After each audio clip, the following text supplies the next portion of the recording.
പ്രാർത്ഥിക്കുന്ന ഓരോ ദൈവമക്കളും എക്കാലങ്ങളും കൊതിക്കുന്ന ഒരു കാര്യമാണ്, എനിക്ക് വളർച്ച പ്രാപിക്കണം, ഉയർച്ച പ്രാപിക്കണം, എനിക്ക് തഴച്ച് വളരണം. അതിന്റെ സമയമായി എന്നൊരു ദൂതാണ് ഇന്ന് നിങ്ങളോട് പറയാനായിട്ട് പോകുന്നത്.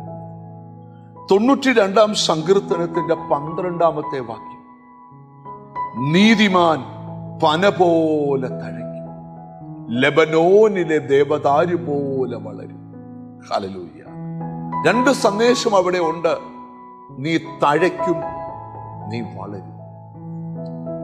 ആദ്യം നമ്മൾ ധ്യാനിക്കാൻ പോകുന്നത്, നീ വളർച്ച പ്രാപിക്കാൻ സമയമായി.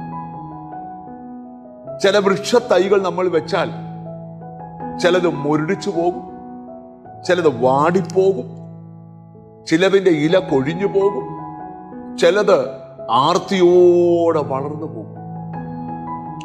ആരെയൊക്കെയോ ദൈവം കാണിക്കുകയാണ്, മുരടിച്ച അനുഭവം, വാടിയ അനുഭവം, ഇല കൊഴിഞ്ഞുപോയ അനുഭവം, ഇതെല്ലാം ഈ ദിവസങ്ങളിൽ മാറാൻ പോകും.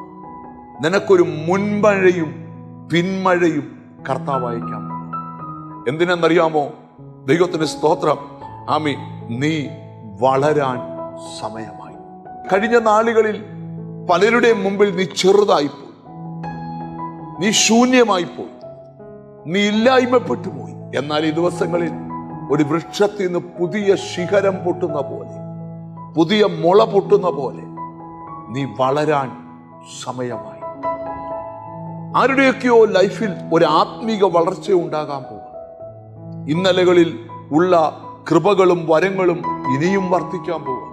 നിന്നെ മറ്റൊരു ലെവലിലേക്ക് പരിശുദ്ധാത്മാവ് കൊണ്ടുപോകുന്ന കാഴ്ച ഈ വചനത്തോട് ബന്ധപ്പെട്ട് കാണുക. ഇനി അടുത്ത തോതിൽ നിങ്ങൾ ശ്രദ്ധിച്ചു കേട്ടെ. ഹല്ലേലൂയ. നീതിമാൻ പന പോലെ തഴയ്ക്കും. നീ വളരുക മാത്രമല്ല, ഈ ദിവസങ്ങളിൽ നീ തഴച്ചു വളരാൻ പോകും. ഹല്ലേലൂയ. ഒരു വൃക്ഷം തഴയ്ക്കുന്നത് പോലെ, അവന്റെ ഇല പുതുതാകുന്ന പോലെ, ഫലം പുതുതാകുന്ന പോലെ, അതിന്റെ പൂവ് പുതുതാകുന്ന പോലെ ഒരു വലിയ തഴപ്പ് നിങ്ങളുടെ ജീവിതത്തിൽ തരാൻ പോകും. സ്തോത്രം.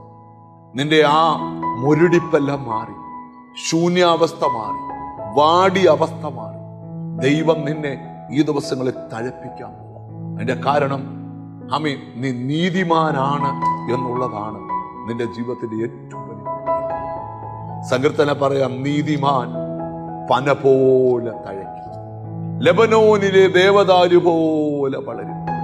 അങ്ങനെ വിശ്വസിക്കാം, അങ്ങനെ പ്രാർത്ഥിക്കാം. കാരുണ്യവാനായ ദൈവമേ, സ്വർഗസ്ഥ പിതാവേ, ജീവിതത്തിന്റെ മുരടിപ്പുകൾ വിട്ട്, ജീവിതത്തിന്റെ വാട്ടവും ശൂന്യതയും വിട്ട് ഈ ദിവസങ്ങളിൽ ഒരു വൃക്ഷം അമ്മ തഴയ്ക്കുന്ന പോലെ തഴച്ച് വളർന്ന് പടർന്ന് പന്തലിക്കാൻ കൃപ ചെയ്യണം. എന്നോട് ചേർന്ന് പ്രാർത്ഥിക്കുന്ന മക്കൾക്ക് വേണ്ടി പ്രാർത്ഥിക്കും.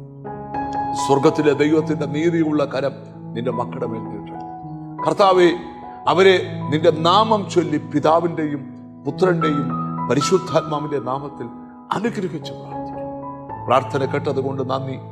യേശു ക്രിസ്തുവിൻ നാമത്തിൽ തന്നെ ആമേൻ. നീ വളരാനും തഴയ്ക്കാനും സമയമായി. God bless you.